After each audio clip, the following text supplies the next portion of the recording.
আসসালামু আলাইকুম ওয়া রাহমাতুল্লাহ।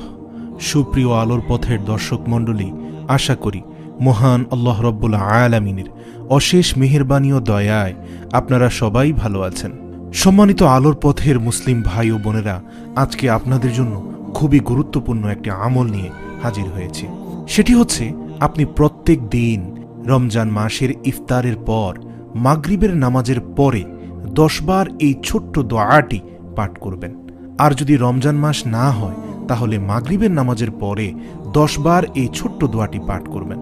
প্রিয় দর্শক, রমজান মাসে এই দোয়াটির বিশেষ গুরুত্ব হচ্ছে, আপনি যদি দোয়াটি 10 বার পাঠ করেন তাহলে আপনি 700 বার পাঠ করার সওয়াব পাবেন। কেননা রমজান মাসের সওয়াবসমূহ 70 গুণ বৃদ্ধি করে দেওয়া হয়। এই দোয়ার বিশাল 4টি ফজিলত রয়েছে।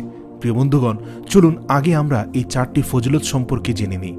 এরপরে আমরা বাংলা উচ্চারণ এবং অর্থসহ দোয়াটি শিখে নিব। প্রথমটি হলো, পৃথিবীতে যত প্রকার মানুষরূপী শয়তান রয়েছে এবং শয়তানের চরিত্রের তারা আপনাকে কোনো প্রকার ক্ষতি করতে পারবে না, হোক সে মানুষ শয়তান, হোক সে জিন শয়তান। আপনি মাগরিবের নামাজের পরে, অর্থাৎ ইফতার করে মাগরিবের নামাজের পরে এই দোয়াটি পড়বেন। ফজর পর্যন্ত, অর্থাৎ সকাল পর্যন্ত আল্লাহ পাকের ফেরেশতা আপনাকে পাহারা দিবে। আল্লাহ তাআলা একজন ফেরেশতা পাঠিয়ে দিবেন আসমান থেকে এবং সেই ফেরেশতা আপনাকে পাহারা দেবে। সুবহানাল্লাহ। এবং সমস্ত মানুষরূপী শয়তান এবং জিন শয়তান থেকে আল্লাহ আপনাকে হেফাজত করবেন। 3 নম্বর হচ্ছে, আপনার আমলনামা থেকে 10টি সগীরা গুনাহ কেটে দেওয়া হবে। সুবহানাল্লাহ। 4 নম্বর হলো, 10 জন ইমানদার গোলাম মুক্ত করার সওয়াব পেয়ে যাবেন। আল্লাহু আকবার। অর্থাৎ দান সৎকার চেয়ে 100 গুণ বেশি মূল্যবান সওয়াব হাসিল হয়ে যাবে। এটি হলো তিরমিজি শরীফের 3534 নম্বর হাদিস। হাদিসটি হলো হযরত উমারাহ ইবনু শাবিব আস-সাবারি রাদিয়াল্লাহু থেকে বর্ণিত। তিনি বলেন, রাসূল সাল্লাল্লাহু আলাইহি ওয়াসাল্লাম বলেছেন, মাগরিবের নামাজের পরে যে লোক 10 বার এই দোয়াটি পাঠ করবে, আল্লাহ তাআলা তার নিরাপত্তার জন্য ফেরেশতা প্রেরণ করেন, যারা তাকে শয়তানের ক্ষতি হতে ভোর পর্যন্ত নিরাপত্তা দান করে। সুবহানাল্লাহ। এবং আল্লাহ তার জন্য 10টি পুণ্য লিখে দেন এবং তার 10টি গুনাহ মাফ করে দেন এবং তার জন্য 10টি ঈমানদার দাস মুক্ত করার সওয়াব দান করা হয়। সুবহানাল্লাহ। প্রিয় দর্শক, সবচেয়ে মজার ব্যাপার হলো, এই আমলটি যদি আপনি রমজানে করেন তাহলে প্রতি 10-এর জায়গায় হয়ে যাবে 700। কারণ রমজান মাসে এই হাদিসের যাবতীয় নিয়ামত আপনাকে 70 গুণ বৃদ্ধি করে দেওয়া হবে। সুবহানাল্লাহ। চলুন আমরা দোয়াটি শিখে নিই।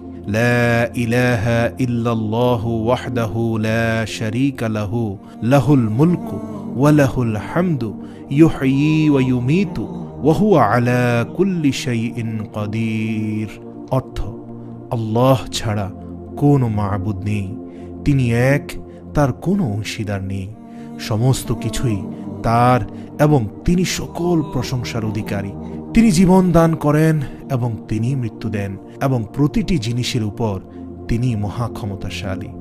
সুবহানাল্লাহ। প্রিয় দর্শক, আবেগ মিশ্রিতভাবে এই দোয়াটি বারবার পড়বেন। আমি আবার পড়ছি। লা ইলাহা ইল্লাল্লাহু ওয়াহদাহু লা শারীকা লাহু লাহুল মুলকু ওয়া লাহুল হামদু ইউহয়ী ওয়া ইউমীতু ওয়া হুয়া আলা কুল্লি শাইইন কাদির। প্রিয় দর্শক, মাগরিবের ফরজ নামাজ পড়ার পরে 10 বার পাঠ করবেন ইনশাআল্লাহ। মাহে রমজানে ইফতার করে মাগরিবের নামাজ শেষ করেই দোয়াটি 10 বার পাঠ করবেন। আল্লাহ পাক আপনাকে অনেক অনেক মর্যাদা এবং সম্মান দান করবেন। আল্লাহ আপনার মনের আশা পূরণ করবেন ইনশাআল্লাহ। আল্লাহ তাআলা আমাদের সকলকে এই আমলটি করার তৌফিক দান করুক। প্রিয় দর্শক, অবশ্যই ভিডিওটি শেয়ার করার অনুরোধ রইল। শেয়ার করে আপনার বন্ধুদের মাঝে মাহে রমজানের আমলের বার্তাগুলো পৌঁছে দিন। আল্লাহ আমাদের প্রত্যেকের আমলকে কবুল ও মঞ্জুর করে নিক। ওমা তৌফিক ইল্লা বিল্লাহ।